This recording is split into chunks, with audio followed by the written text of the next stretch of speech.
On a vu avec les 3 lois, là, comment est-ce que notre destin est beaucoup plus entre nos mains que nous le pensons en général.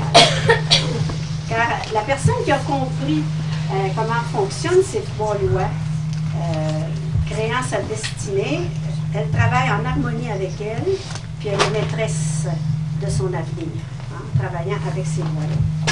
Alors, pour mieux comprendre, on va dire un tout petit mot de la réincarnation. Là, mon tableau est un peu étroit, mais je vais vous dessiner très vite.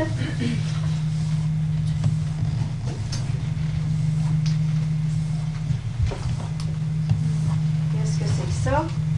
Bon, ce sont des échelles. Donc, dites tout ce que c'est, parce que ça n'a pas l'air. Des échelles. Voilà, des échelles. OK. Parce qu'on va dire un petit mot de la réincarnation. On n'est pas obligé d'y adhérer. On fait cette hypothèse-là pour le moment, pour s'aider à comprendre les choses. Enfin, chacun décide s'il veut marcher avec cette hypothèse-là ou pas. D'accord? Alors, vous avez ici les échelles d'évolution, disons. Toujours le pôle spirituel, parfait, et le pôle le plus dense, le plus matériel. Ça va? Ça va? OK. Alors, on a dans notre monde connu, le monde dans lequel on est, le plus dense, le monde minéral. OK. Alors, ici, vous avez l'échelle minérale. Les minéraux qui évoluent sur leur échelle d'évolution. Okay? Donc, la perfection, semble-t-il, du monde minéral, c'est le diamant. OK. On peut parler de perfection, le diamant. Pensez que c'est un diamant. Alors, vous avez l'échelle végétale qui suit et les végétaux évoluent sur leur échelle. Là, on ne sait pas trop la perfection de... On peut penser à l'arbre, à la fleur. Ensuite, vous avez l'échelle des animaux, le règne animal, okay, qui évolue de plus en plus. Et vous connaissez très bien les animaux les plus perfectionnés, par exemple, qui commencent à développer, parce qu'on ne parlera pas de tous ces règnes-là, là. Une chose que je vais vous dire, qui va peut-être vous étonner, mais qu'il faut avoir en tête, c'est le même germe de vie, la même étincelle divine qui est descendue dans son pèlerinage, on va voir tantôt le pèlerinage, là, qui est descendue, puis qui fait son évolution. Quand elle a terminé son expérience dans le monde minéral, c'est la même étincelle divine, okay, la même parcelle de vie qui remonte maintenant, qui recommence au bas de l'échelle végétale. Au fond, c'est parce que mon tableau est comme ça. L'échelle végétale, elle devrait commencer là. OK, plus haut. Vous voyez? OK, oui. La suite de l'autre. Vous voyez comment ça marche? L'échelle végétale devrait commencer là. Oui, ici. OK, bon, puis on irait de l'autre côté du plafond, là. Quand le végétal, l'âme, la parcelle de vie, l'étincelle divine qui est maintenant dans l'échelle végétale, a terminé son évolution dans ce règne-là, a pris toutes les expériences, la croissance voulue, elle recommence, l'échelle animale commence là, hein, OK? Recommence dans l'échelle animale. OK, évolue, et on s'y connaît mieux là, avec les animaux, nos petits animaux domestiques là, qui sont tout près de nous, qui vivent avec nous. Qu'est-ce qu'ils sont en train de faire dans l'échelle animale? On a vu tantôt que l'animal est conscient, une conscience objective. Okay? Sauf qu'il n'y a pas la conscience de lui-même, de soi, hein, la soi consciente. Rendu, nos animaux domestiques commencent à développer ça, cette conscience de soi. Ils ne se reconnaissent pas encore dans le miroir, le chat ou le chien, mais il y a certains chimpanzés qui se reconnaissent. Les chimpanzés ne se reconnaissent pas certains. Je pense que tous, quand on les habitue, se reconnaissent dans le miroir. Les gorilles, bon, les grands primates. Les gorilles, puis les orang-outans aussi, qui se reconnaissent. Ils commencent à développer la soi-conscience. Votre animal domestique, vous lui donnez un nom. Il répond à son nom. Okay? Il y a des caractéristiques personnelles. Hein? Un chien n'a pas la même personnalité qu'un autre chien, etc. etc. Okay? Alors, quand l'animal a terminé son évolution dans son échelle animale, la même parcelle de vie qui est rendue là, puis elle recommence au pied de l'échelle humaine. Okay? C'est une belle histoire, l'histoire de la vie. Très belle histoire. Et là, on monte les échelons aussi de l'échelle humaine jusqu'à la perfection de l'échelle humaine, qui est, c'est dans une épître de Saint Paul aussi qu'on dit la stature parfaite du Christ. On est appelé à dire ce n'est plus moi qui vis, c'est le Christ qui vit en moi. Puis quand on dit c'est le Christ qui vit en moi, on a atteint la perfection christique où on est entré dans la Trinité. Dans notre échelle humaine, attention, là. C'est un peu plus long avant d'arriver à la Trinité. Et on recommence au pied de l'échelle, mais cette échelle-là, évidemment, comme vous voyez, hors de là, hein, après la perfection humaine, l'échelle, ce qu'on appelle dans les livres surhumaine, faute d'autres noms. OK? Surhumaine. Alors, notre voyage, là, notre aventure de vie n'est pas finie. Quand Dieu fit le temps, il en fit beaucoup. C'est un long pèlerinage. Hein? Alors, disons que là, on touche cette hypothèse ou cette théorie de la réincarnation. Okay? Et peut-être qu'on pourrait mettre là, j'entends de l'acétate de évolution-évolution. La vie est bien plus longue que certains ne le pensent, et nous n'en voyons qu'une infime partie à la fois. Si on met ça en termes allégoriques, hein, la vie qu'on est en train de vivre actuellement, là, ce n'est qu'une journée de notre semaine, de notre mois, de notre année, de notre siècle, de notre millénaire, de notre ère, etc. Quand Dieu fit le temps et il en fit. Alors, notre vie actuelle, dans la personnalité que nous avons, Lucille, France, Gertrude, Tiane, Jean-Guy, Luc, cette personnalité-là, c'est une journée de notre vie. Et malheureusement, notre culture occidentale limite l'espérance de vie à une journée de ce pèlerinage éternel. Et cette ignorance est souvent la cause de nos désespoirs, de nos incompréhensions, de nos colères, de nos impatiences et de nos mécréances, dans le sens de ne pas croire. Mécréant, ça veut dire qu'il ne croit pas. Okay? C'est rien que ça veut dire. Mécréant, celui qui ne croit pas. Pourquoi? Parce qu'on est limité à une journée. On a le nez collé sur un mur, puis on n'a pas cette vue, cette perspective extraordinaire. Regardez le beau pèlerinage. On le voit bien ici. Hein? Comment est-ce que l'étincelle divine qui part de la source descend dans le monde, le plan physique le plus dense. Okay? L'esprit dense, la matière. Et tourne, et remonte. Et c'est voulu pourquoi hein, je quitte la maison du Père et en revenant, je sauve. C'est pas pour rien que cette étincelle s'en vient faire son expérience de vie. Et on traverse tous les plans de subtilité, voyez-vous. Ça, c'est le pôle subtil, le pôle esprit, c'est de la matière subtile. Ici, vous avez le pôle dense, qui est le pôle de la matière. On descend dans ce pôle-là, on remonte. On est parti de là, on est parti de l'esprit. Okay? C'est le pèlerinage que nous avons à faire comme étincelle divine. Ça vous va jusque-là? Oui. Bon, nous sommes ce germe de vie, cette étincelle divine, ou moi supérieur, en pèlerinage. Le monde est en évolution, de l'imparfait au parfait. Et c'est la volonté divine qui est le moteur, l'esprit guide de cette évolution. Ça nous mène, pour le monde physique seulement, bon, les règnes qu'on a vus ici avec les échelles. Hein? D'accord. Nous autres, on a tout gravi ça, là. L'échelle minérale, végétale, animale. On est rendu dans l'échelle humaine.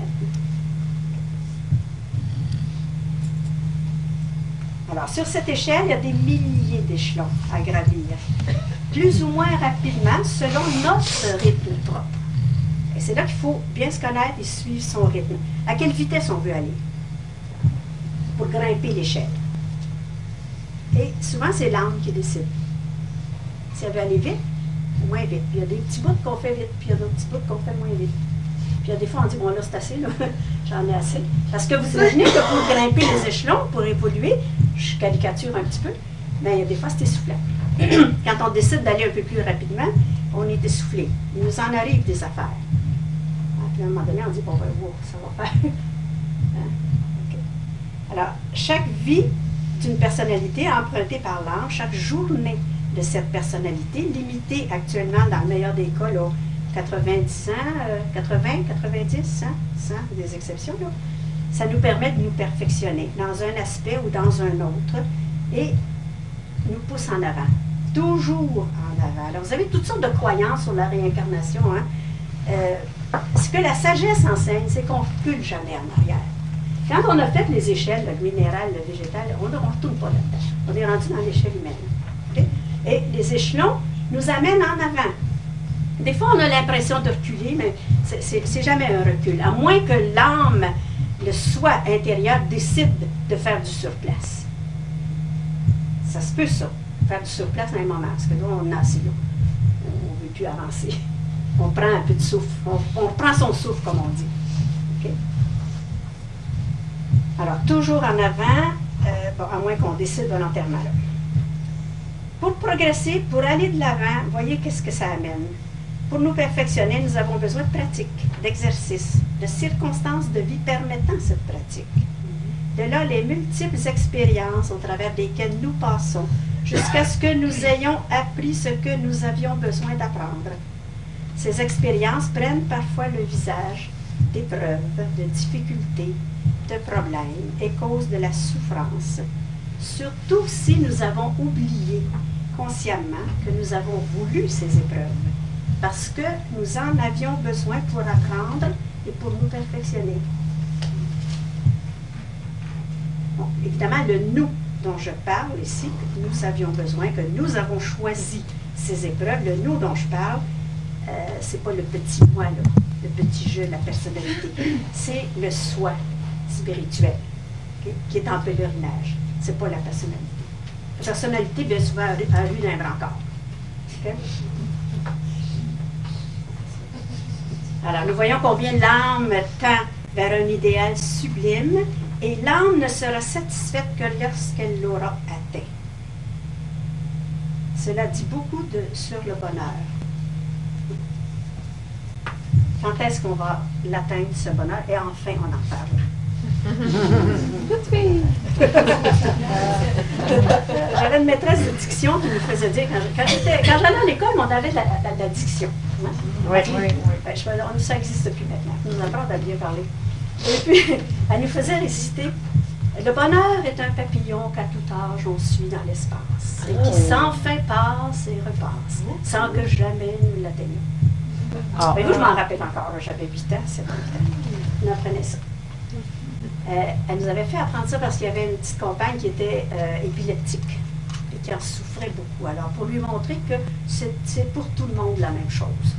On court après le bonheur qui sans fin passe et repasse, sans que jamais nous l'atteignions. Qu'on soit épileptique, d'autres ont d'autres choses. Que ça, c'était un peu pour la consoler de son état. Hein. Alors, y a-t-il quelqu'un parmi vous, quelqu'une, qui a déjà saisi ce papillon?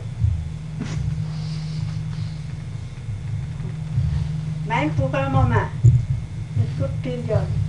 On l'entrevoit, mais on ne saisit pas. Quelle est sa couleur, sa forme, son envergure? Quelle est sa nature, son état? Puis est-ce qu'il est bien nécessaire dans nos vies, le bonheur? Est-ce qu'on le reconnaît au moment où on est heureux? Ou si c'est rien que par après qu'on se dit, ben gardons ça si j'étais heureux à ce moment-là. Alors, voilà le cher bonheur. Vous avez le mot bon et vous avez le mot heure.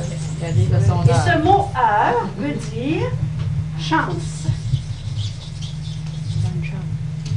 C'est un mot grec, là. Ça vient de O, U, R, comme ça, E, U, R, comme ça.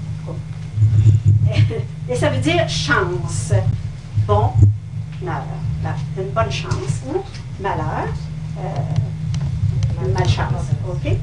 Alors, le bonheur peut être défini en termes d'harmonie, d'équilibre, de compatibilité avec les lois de la nature, ou loi de la nature, ou plan divin d'amour universel, c'est la même chose. Okay? Si nous ne nous connaissons pas bien, nous risquons de ne pas savoir vers quoi nous orienter, et ainsi aller à l'encontre de notre dharma, on sait ce que ça veut dire maintenant, notre mission, retardant ainsi notre évolution et récoltant souffrance et malheur. Par contre, si nous nous connaissons bien, à notre stade actuel d'évolution, nous travaillons avec notre mission, notre dharma, dans la même ligne, dans le même élan, et nous hâtons notre évolution, ce qui apporte le bonheur et une paix profonde. Mais le bonheur, ce n'est pas quelque chose qui est en surface, qui va venir avec, je voulais vous parler du plaisir, on n'a pas le temps trop d'en parler, là. Bon, des fois, là, on voit quelque chose de beau, de grand, de noble, puis on veut l'accomplir. Okay? Mais attention, il faut se poser la question. Il faut se demander, est-ce que c'est bien pour moi? Est-ce que c'est bien mon prochain stade d'évolution? Est-ce que ça va dans le sens de mon évolution? Est-ce la chose que la loi de mon développement demande, de sorte que cette vie se déroule harmonieusement? Parce que des fois, ça peut être une bonne chose en soi. On veut le faire, l'autre le fait, ou bien on le voit, on veut le faire. Puis c'est pas fait pour nous autres du tout. Autrefois, des gens là, qui rentraient en communauté ou chez les contemplatifs, puis tout ça. Je ne sais pas si vous avez écouté Chartrand, là. Bon, il est rentré chez les trappistes, parce que c'était pas fait pour lui. Okay, ben, il voyait la chose. Alors, il faut viser immédiatement, non ce qui est bon en soi, mais ce qui est bon pour nous, au stade présent, et ce qui va nous amener un pas plus loin. Parce que, regardez, mon échelle de tantôt, si vous voulez sauter 5 échelons là, à la fois, vous risquez des grosses chutes, vous faire bien mal. Chaque chose doit venir en son temps, à sa place, sinon on subit plus de mal que de bien en violant la loi de développement. Okay. Bon, ça, c'est tout ça. Disons, le rôle du désir. Bon, juste vous dire que si on allie, si on associe bonheur et plaisir, bien, avec le plaisir, il y a toujours la douleur. C'est l'autre face du plaisir. Hein? C'est une même médaille. D'un côté, vous avez le plaisir, de l'autre côté, la douleur. Pourquoi? Parce que le plaisir est axé et est associé, attaché à des choses périssables. Et ce qui est périssable va périr un jour. Parce que la joie demeure. C'est ça. Alors, on risque de, si on met toute notre volonté et notre désir dans ce qui est un plaisir, on risque de goûter l'autre côté de la médaille assez vite. Alors, il ne faut pas confondre plaisir et bonheur. C'est pas du tout la même chose. Okay. Le bonheur est quelque chose de beaucoup plus fondamental. Et on peut être dans la souffrance, dans les épreuves, et connaître un bonheur, un état de bonheur, de stabilité, d'harmonie profond. C'est ça. Et la plupart du temps, la souffrance est liée au désir. Quand on désire beaucoup, OK? On s'attache à des choses, on désire posséder des choses. Vous êtes certain que c'est une graine de souffrance. Alors, essayons d'essayer de se détacher du désir, de désirer des choses. Les besoins et les désirs, pas pareil. Il faut répondre à nos besoins. Mais les désirs, il faut faire bien attention. Avec nos enfants aussi. Hein, pas confondre un besoin de l'enfant et un désir. Si on répond à tous les désirs de l'enfant, on l'amène vers quelque chose de très difficile. Hein, première frustration, qu'est-ce qui arrive? Il n'est pas capable de faire face. Et parfois, il y a des drames qui se produisent. La place de la souffrance, on en a parlé pas mal. Tu sais, c'est la conséquence de la perte d'équilibre. Une chose dans la souffrance est beaucoup, beaucoup créée par ce sentiment de séparativité. Je suis moi, tu es toi. Et dès qu'on a ce sentiment d'être séparé du reste, de ne pas faire un avec le reste, c'est sûr que là aussi, c'est un germe de souffrance. Le conflit là, commence avec la polarité, le soi et l'autre. Et le petit jeu, la personnalité qui marque son individualité, est très, très exagéré. Parce qu'on pense que c'est ça qu'on est. Uniquement ça. Et c'est ça qui cause beaucoup, beaucoup de conflits, de séparativité, d'opposition et de souffrance.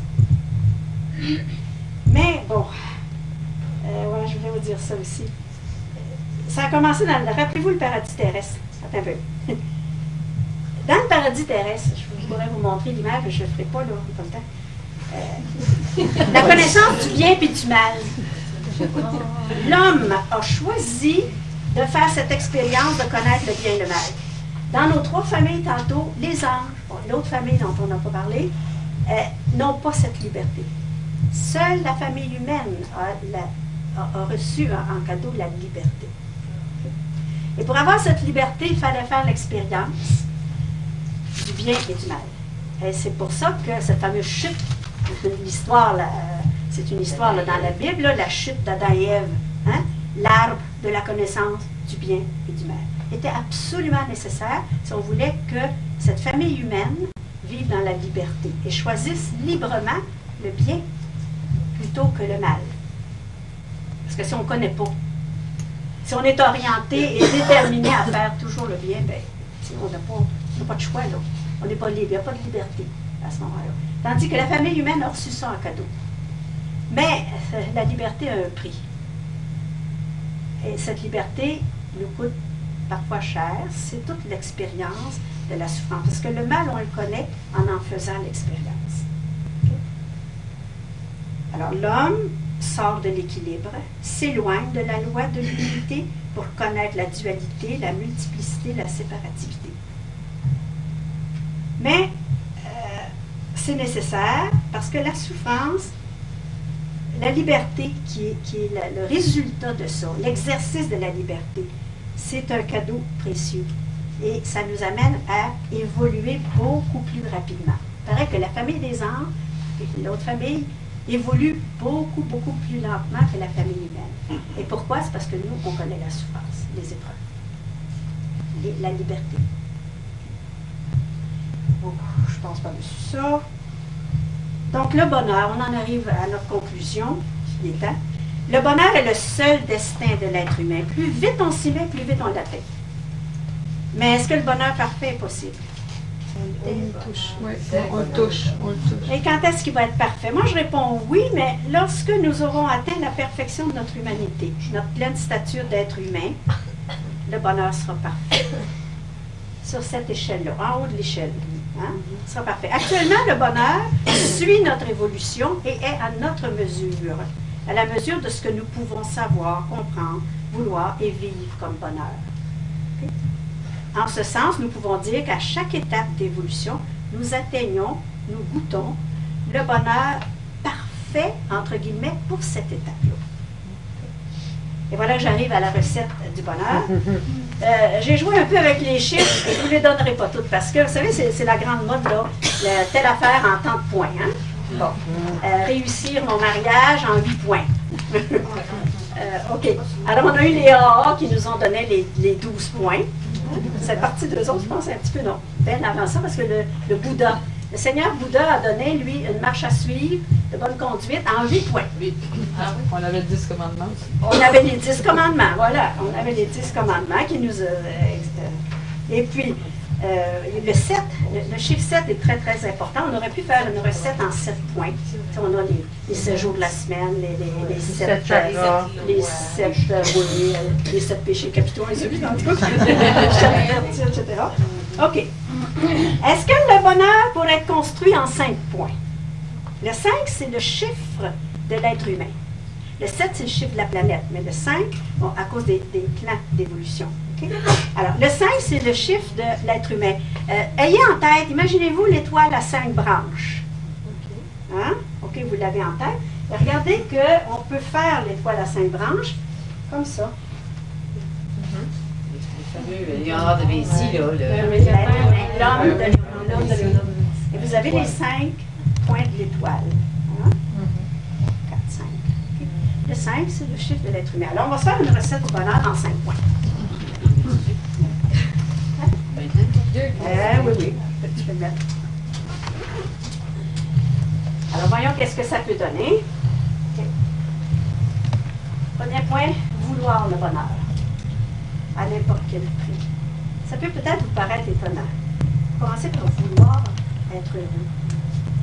Et c'est pas tout le monde qui veut vraiment. Parce qu'il y a un prix attaché au bonheur, on l'a vu. Et c'est à n'importe quel prix. Vous le vouloir. Premier pas. Si on ne le veut pas, ça va être bien difficile d'avoir le bonheur. Okay? Deuxième, se connaître soi-même en profondeur comme étant un avec tout ce qui vit. Alors, éliminer petit à petit ce sentiment de dualité, de moi, l'autre, cette séparation-là. Connaître les lois de la nature et s'harmoniser avec elle en toute liberté et amour. Accueillir les obstacles, les difficultés, les oppositions comme des amis et des maîtres que nous avons créés pour nous aider à développer l'altruisme, la compassion, la force, l'endurance, la souplesse, afin d'évoluer vers notre stature d'être humain parfait. Oui.